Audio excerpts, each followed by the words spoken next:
People that don't know me outside this work might be surprised to know that I'm a marathon runner, that I was once a jazz singer and still sing jazz quite a lot. I am a mother of twins and love being a mom.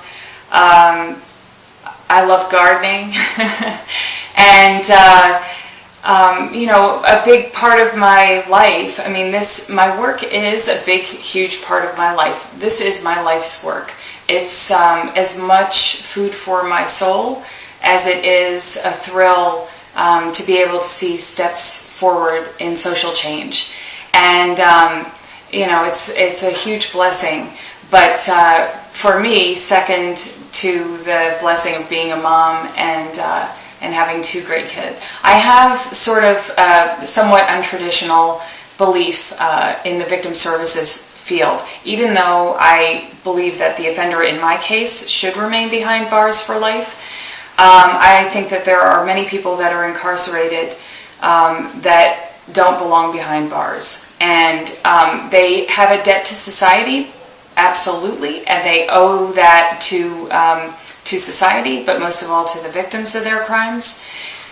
But we also, as a society, have a responsibility to work to give those offenders the opportunity to heal. If you look at the large number of offenders that have mental health concerns, and even more substantially, trauma histories where they grew up in violent homes, violence breeds violence. And they should have the opportunity to heal from their past wounds as well. They still are responsible for their actions, no question.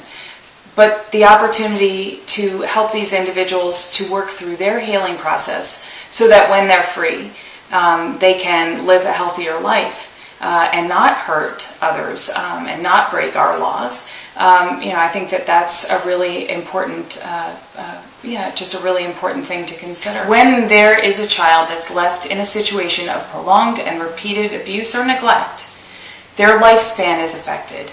Their whole life, their worldview, everything is affected.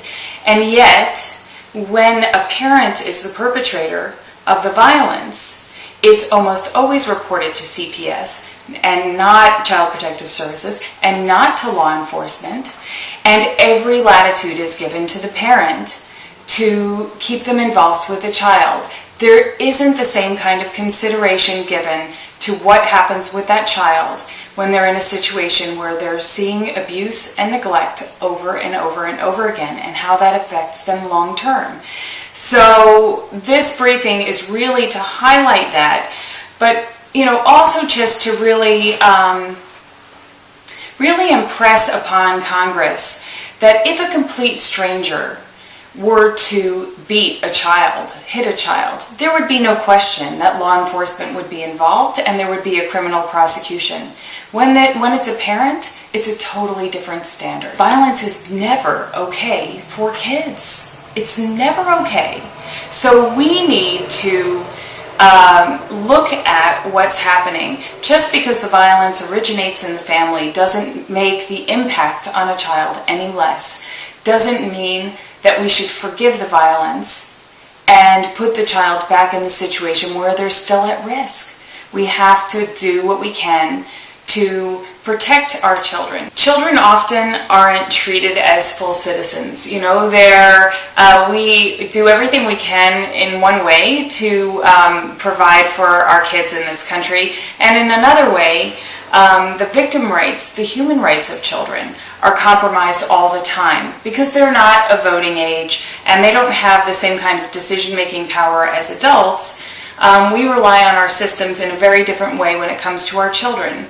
And there are situations, so just recently the United Nations cited the United States with human rights violations when it comes to protective orders in domestic violence situations because there's a lack of enforcement there. That, I think, exemplifies one area of where we're really failing our kids. The whole reason why they came to that determination is because of the large numbers of kids that are getting killed because law enforcement isn't enforcing protective orders. Every day that I get up, and I think about the day ahead. I reflect back on my own lived experiences as a survivor, and I also think about how many other families and individuals are affected by violence and trauma. When you think of the range of people that are affected by psychological trauma, that's people that have experienced abuse, neglect, violence, disaster, terrorism, or war. That's pretty much every family in this country that's been affected in some way, shape, or form. And yet, many of the programs and services that are designed for survivors of trauma, people that have mental health concerns, they're focused more on symptoms than on the actual experience. So they're lacking in what we call a trauma-informed approach.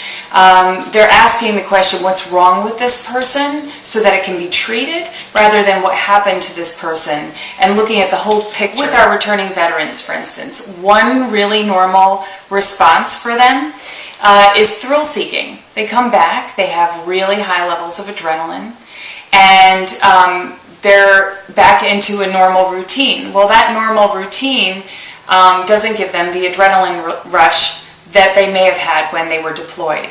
So they do things like driving down the highway at 120 miles an hour on a motorcycle, or going without a compass into the woods when there's a really fierce storm outside. What we did was bring veterans into a university classroom. They talked with students, elective art students, about their trauma response, so in this case, thrill-seeking.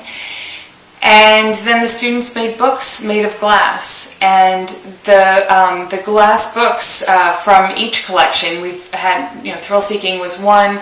We had another collection called Return that looked at anniversaries of traumatic experiences and what a survivor goes through for those. We focus primarily on 9/11, but it applies to any traumatic anniversary. My hopes and dreams for the future. Of course, every day that I get to do this work, I'm thankful for it. And but I also recently connected with Ron Barber, who's the district manager for Congresswoman Giffords, and he's working a lot in his district to promote civility. And what I see on the Hill is a real lack of civility, so much infighting that there's very little progress. I don't know what my influence might be, but I have thought about running for office.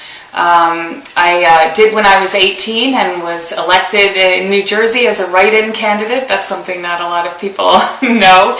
But it's, trying to really affect positive change in this country and minimize negative experiences for people.